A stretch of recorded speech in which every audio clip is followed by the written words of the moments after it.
Hi, I'm Pete, and welcome to Just a Few Acres Farm. Today our lives got a whole lot easier with just one fence, and that fence is our heifer yard, the posts for which you see behind me. In this video I'm going to show you how we drove these posts with a really slick machine that vibrates them in the ground, and explain why having a separate heifer yard makes life so much easier and better for us. Heck, we'll be bringing twice as much beef to market next year because of this new fence. We used to set wood fence posts by hooking an auger attachment onto the three-point hitch of one of our tractors and drilling the hole. The problem is we have so many rocks that inevitably the auger would hit a rock and it would push the auger to the side, and we could never get a straight hole. So we'd have to go in with hand diggers and then dig out the rest. We wind up with this big loose hole, and the post would never sit very tight in it after we backfilled it with dirt. For the past couple of years to drive posts, I've hired a contractor who lives about 10 minutes away who has a vibrating post pounder on a mini-excavator, and it is so fast and it drives the posts so tight. These posts are driven 3 feet into the ground, and they are solid as a rock from the minute that they're driven. It took us about 3 hours this morning to drive 30 posts, so there's no beating it. To set the posts, we start with a corner post and we drive that one in. I was just about to say, there's some really nice posts, and then I saw that one. Yeah, they stuck that one in on me, I guess. To load a post onto the post pounder, I just set it onto the cradle, and then there's jaws that clamp the top of the post and hold it tight so that it can be vibrated. Before I load the post onto the machine, I make a mark 3 feet up the post with a Sharpie so that we know when it's been driven to the proper depth.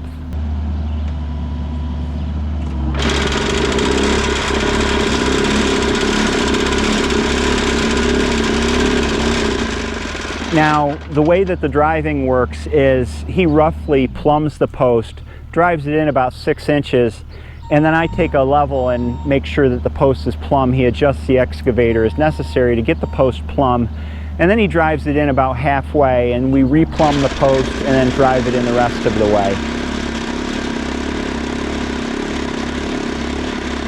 This fence will be made just like our winter pasture fence, and that's a strong fence.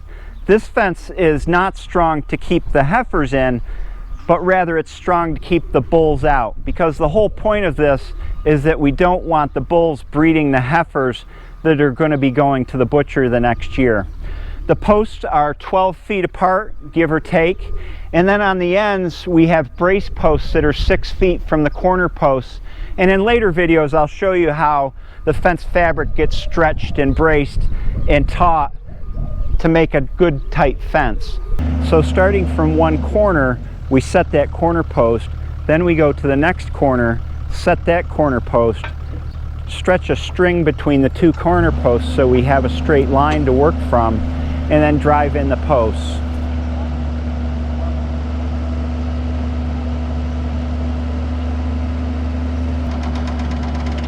The post pounder uses both hydraulic down pressure and vibration to work the post in the ground.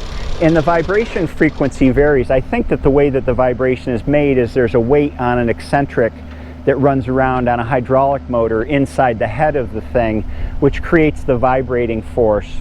And that vibrating force frequency will change based on the ground conditions. So if you're in soft ground, it's a lower frequency where the post will pound down quite a bit with each vibration. If it hits a rock or something like that, the frequency increases, you'll hear a faster vibration, and what it'll actually do is vibrate that rock off to the side. Or if it's a thin, big rock, it'll break through it and the post will run right down through the ground. So rocks really aren't a very big concern unless you run into like a giant rock. Then we have to find another spot for the post. These are 8-foot long fence posts. They're 5 inches in diameter. I have a really good source for them close by that does the pressure treating for them, and I know that they do a good job, a lot better than the posts you buy at, say, Tractor Supply. So they're 8 feet long. They're 3 feet into the ground with 5 foot above the ground. We're going to stretch 4 foot high woven wire fence on them and then run a hot wire around the top.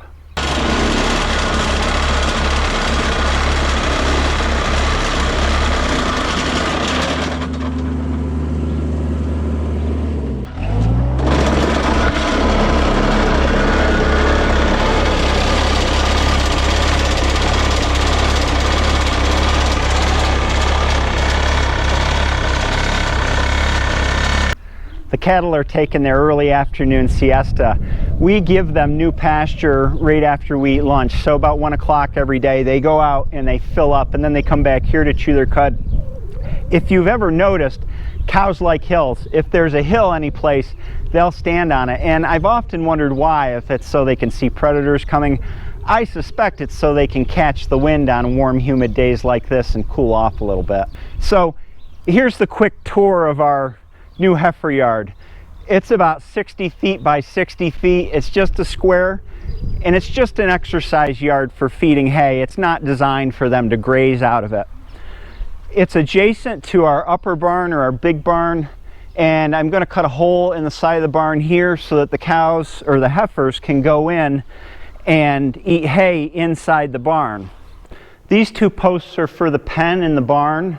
It's about 13 feet deep, 16 feet wide. It's plenty for what we're going to have in here. I think we'll have 5, 6, 7 heifers in here at once. This side is going to have 2 gates on it, so I can open them up and clean out the pen with the bucket loader. That side over there that runs back to the barn wall, I'm going to put a feeder panel in there so that I can feed them round bale outside the feeder panel, and they can come in here and eat it.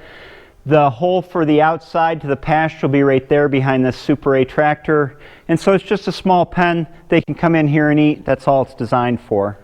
So here's how the heifer yard will work in the course of a year.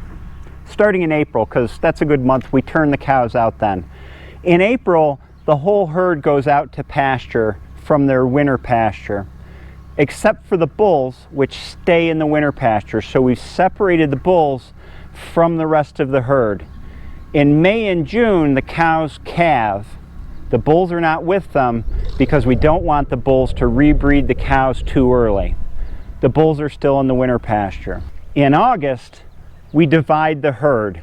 We decide which bull we want to breed which cows. We separate the herd into 2 parts, 1 bull with one part of the herd, 1 bull with the other part of the herd. One of those herds goes out to the pasture and 1 stays in the winter pasture. So we've got 1 bull, 1 herd, 1 bull, another herd. At that time, the heifers that we don't want to breed will come into this heifer yard so that the bulls can't breed them. Now that situation continues from August, when we divide the herd and put the bulls in, right through the winter. The bulls stay with the rest of the herd through the winter until April, and the heifers stay in this heifer yard through the winter. When April rolls around again on the next year, those heifers will be growing out. They'll be yearlings at this point, growing out to go to the butcher. So when the herd goes out that April and the bulls stay in the winter yard, we will let the heifers that are in the heifer yard, I know it's confusing, it's very complicated, but I'm trying my best to keep this clear. If you have any questions, you can ask me in the comments below. Anyway, that 2nd April, when the herd goes back out to pasture and the bulls stay in the winter pasture, the heifers in the heifer yard go out to pasture with the cows so that they can be properly grass finished. We're not going to send beef to the butcher that's been finished on hay.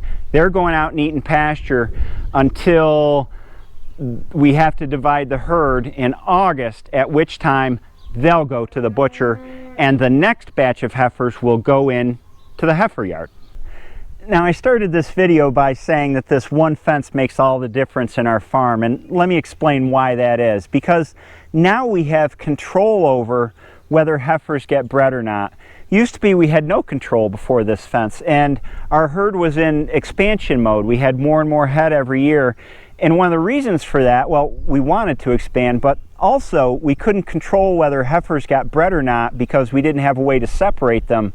So we were able to take the steers to the butcher, but the heifers would be 5 or 6 months pregnant by the time grass finishing was done and it was time to go to the butcher, and actually by that time they'd have a calf by their side. So our herd kept getting bigger and bigger. So that brings me to point number 2. We can control the size of our herd. We're at about 35 head now. That's where we want to be. Now we can start taking to butcher as many calves as are born on a given year. So if we have 12 calves this year, 2 years from now we can take 12 animals to butcher. whereas before it was just the steers. So we have control over who gets pregnant, who doesn't get pregnant, who gets pregnant by who, which ones we select to send to the butcher, which brings me to the next point, in that now we can start to select the best heifers to keep. Now we can take a look at all the heifers that are born in a given year and say, well, these 2 or these 3 look the best. We're going to use these as replacements for our existing breeding stock and keep our herd population the same, all the while improving our breeding stock. And finally, I touched on this before, we're pretty much going to double the amount of beef that we're bringing to the butcher next year, because we won't only be bringing steers, but we'll be bringing cull heifers as well. So it's going to make a huge impact on our bottom line. And this brings me to how it applies to all of you who have a small beef herd or are thinking about getting a small beef herd. You need to think through how your breeding schedule works, because even if you start with just 2 or 3 head, pretty soon you're going to have 10 head, and then you're going to have 20 head if they keep breeding and you can't separate them out to control that breeding. We started out with just a bunch of cows in one pasture, and pretty soon we decided, well, we need a separate winter pasture and we need a couple separate pens in the barn to isolate animals when needed. And then that grew into, well, we actually need a 3rd place to keep cattle long term, this heifer yard. And I think we've finally built out to where we have all the separate areas we need. Your exact situation will be different, but it's something that always needs to be thought through. Where are you going to put all of your separate animals if you do need to separate them? So there you have it. Small fence, big difference. In later videos I'll be showing you how I stretch fence and set up the gates and all of that stuff, but for now I am really happy to have these posts in the ground. Thanks for joining me for this video. I'll see you next time.